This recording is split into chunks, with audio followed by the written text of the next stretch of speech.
হেই, তুমি কই থেকে আসলা পাখি? এর আগে তো তোমার কোনোদিন দেখি নাই। আমি একজন মানুষকে খুঁজছি, শুকনা খান। আমার নাম শুকনা খান। এই পাখি, তোমার যখন যা লাগে আমারে খালি কইবা, দেখবা আমি বাতাসের আগে উপস্থিত হয়ে গেছি।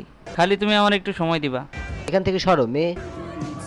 ওই ওই ওই ওই ওই তুমি শুকনা খান? আমি রোজেনবার্গের বন্ধু। রোজেনবার্গ? রোজেনবার্গ? ও, আবুলের কথা কইতেছো তুমি? হাসাইলা। ওই উকিলটা তো পারে নির্দোষ মানুষের বাঁচাইতে।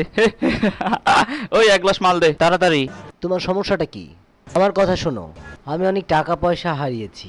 বিশ্বাস করো আমি কিচ্ছু জানি না। তোমাকে বলতেই হবে। আরে খারাপ মিয়া, এমন করো কে? এই শহরে এক বাবুর্চি আছে, যাই দেখো গা, ভূতের গলি দিয়ে খারাই রয়েছে। ও খুন খরবের কাম করে। ওরে মাইরা ওর কাছ থেকে মোবাইলটা কাইরা লইও। যাও, যাইয়া ওরে এখন ধরো গা। আমি যাব এবং আমি তোমাকেও দেখে নিব। হ্যালোর ভূতে এনো আইছে মস্তানি করতে। আমার কলার ধরে। এই তোরা না কইলাম মাল দিতে। আরে ওই মাইয়াটা গেল কই?